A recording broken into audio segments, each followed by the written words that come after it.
Infelizmente, sabemos que alguns atores morreram durante a gravação de um filme, mas o que foi feito para esse filme ser lançado?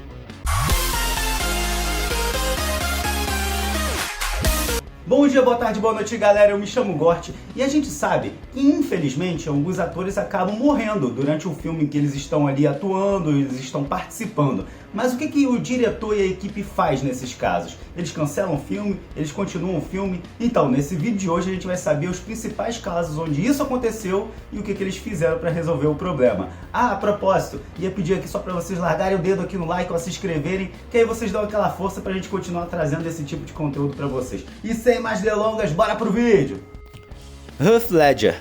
Quando Heath Ledger morreu em decorrência de uma overdose acidental aos 28 anos, em 22 de janeiro de 2008, ele estava no meio das gravações do filme O Mundo Imaginário do Dr. Parnassus. Porém, o diretor Terry Gilliam teve uma ideia brilhante. Já que o filme era sobre o personagem de Ledger se transportando para o mundo dos sonhos através do espelho mágico, então que tal se o personagem de Ledger mudasse de aparência sempre que entrasse no mundo dos sonhos? Gilliam entrou em contato com Johnny Depp, Jude Law e Colin Farrell, e eles concordaram em interpretar as versões do mundo dos sonhos do personagem de Ledger. Graças a isso se tornou possível a conclusão do filme. Philip Seymour Hoffman. Quando o ganhador do Oscar, Philip Seymour Hoffman, morreu de overdose em 2 de fevereiro de 2014, aos 46 anos, ele estava no meio das filmagens de Jogos Vorazes, A Esperança, o Final, o último filme da franquia. Várias cenas com o personagem de Hoffman ainda não tinham sido filmadas, mas o diretor Francis Lawrence decidiu que, em vez de tentar copiar ao máximo a atuação do ator através de CGI e outros truques digitais, ele diminuiria a importância do personagem na trama. Por causa disso, algumas cenas dramáticas dos livros foram alteradas para que o personagem de Philip não participasse delas. E, apesar do personagem ser muito importante no final do livro, os produtores alteraram o final do filme para que ele não fosse tão focado no personagem de Hoffman. Lawrence, o diretor, disse o seguinte ao jornal The Guardian: "Não há o suficiente dele no filme, eu queria que o papel dele fosse muito maior." Bruce Lee. No outono de 1972, Bruce Lee estava filmando Jogo da Morte e havia finalizado uma cena de luta com Kareem Abdul-Jabbar, um gigante de 2,19 m, uma lenda do basquete. Porém, ele recebeu uma oferta para estrelar o filme Operação Dragão e Jogo da Morte acabou tendo que parar as gravações. 6 dias após o lançamento de Operação Dragão, Lee, que então estava com 32 anos, estava discutindo sobre o retorno das gravações do filme Jogo da Morte, quando passou mal. Ele morreu posteriormente no hospital, provavelmente em decorrência de um edema cerebral. Operação Dragão tornou-se um grande sucesso após o seu lançamento. Por isso, os produtores de Jogo da Morte quiseram finalizar o filme. Demorou um pouco, mas em 1972 eles contrataram o diretor Robert Close para finalizar o filme. Ele arranjou 2 dublês que substituiriam Lee no filme. Como eles não se pareciam nem um pouco com Lee, passaram a maior parte do filme usando disfarces, como barbas grandes ou óculos escuros. Close também incluiu imagens de arquivo de Lee nas cenas de luta e, surpreendentemente, até imagens do corpo de Bruce Lee capturadas em seu funeral de caixão aberto, para uma cena na qual seu personagem fingia morrer.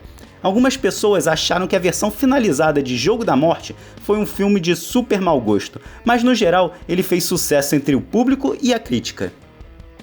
Brandon Lee. Sinistramente, o filho de Bruce Lee, Brandon, também aparece nessa lista. Em 31 de março de 1993, ele filmou uma cena no filme O Corvo, na qual seu personagem levava um tiro e morria. Tragicamente, uma série de erros cometidos pela sua equipe de produção fez com que o astro de 28 anos fosse atingido pelos resquícios de uma bala de verdade, em vez de um cartucho de festim. A Paramount decidiu cancelar o filme, mas a Miramax adquiriu os direitos do filme e injetou 8 milhões de dólares para ajudar a finalizar a produção. Após algumas mudanças no roteiro, as cenas restantes de Lee foram concluídas com um dublê e efeitos em CGI. O cabelo longo do corvo, além da natureza sombria e suja da cinematografia do filme, ajudou a tornar esse truque super convincente, e o filme foi um sucesso. Carrie Fisher. Os produtores de Star Wars queriam que Fisher desempenhasse um papel importante como Princesa Leia no episódio 9. Infelizmente, Fisher morreu de parada cardíaca súbita em 27 de dezembro de 2016, aos 60 anos de idade. Em vez de cortá-la do filme, o diretor J.J. Abrams decidiu pegar as cenas de Fisher não utilizadas em O Despertar da Força para criar cenas originais que pudessem ser encaixadas na trama do novo filme. Isso demandou muita criatividade do diretor J.J. Abrams, que disse o seguinte à revista Vanity Fair: "Começamos a analisar o que eram essas tomadas. Começamos a escrever cenas para essas tomadas, com textos completamente novos, novas localizações, novas situações. Toda vez que você vê Carrie, nós construímos, iluminamos e compomos completamente as cenas com base nas tomadas originais que tínhamos do filme anterior." Foram necessários muitos efeitos visuais para que as filmagens antigas não destoassem do restante do filme. No geral, as expressões faciais de Fisher são de filmagens pré-existentes, mas seu corpo e movimento foram criados em CGI. Ame ou odeie, não dá pra negar que os produtores conseguiram fazer com que a Princesa Leia participasse do último filme da saga de Star Wars. Paul Walker.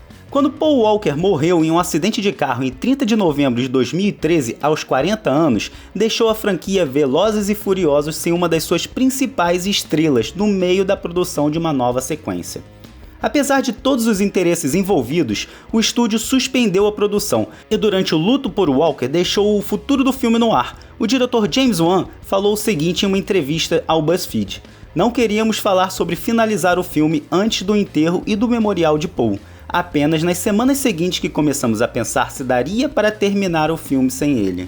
O desafio de terminar um filme desta magnitude sem o seu astro era gigantesco, mas a engenhosidade de Wan e sua equipe tornaram isso possível. Primeiro, eles analisaram todas as filmagens, inclusive as cenas cortadas que tinham Paul Walker. Depois, utilizaram essas filmagens para criar uma guia das expressões faciais de Walker em diferentes situações, que serviria de referência para os artistas de efeitos visuais durante a criação de um Walker em CGI. Eles também contrataram os dois irmãos de Walker como dublês de corpo por várias cenas e para a leitura de algumas falas. Os roteiristas também reescreveram o fim do filme para concluir o arco de Walker e permitir que a franquia continuasse sem ele. No fim das contas, o filme atrasou um ano e extrapolou seu orçamento em algumas dezenas de milhares de dólares, mas valeu a pena, hein? Velozes e Furiosos 7 acabou sendo um belo tributo ao Walker e tornou-se o filme mais bem sucedido da franquia Velozes e Furiosos, com uma bilheteria de mais de $1,5 bilhão de dólares. Eu confesso a vocês, na cena final do filme, com aquela musiquinha, alguém provavelmente cortou uma cebola perto de mim. Hey, thought you could leave without saying goodbye.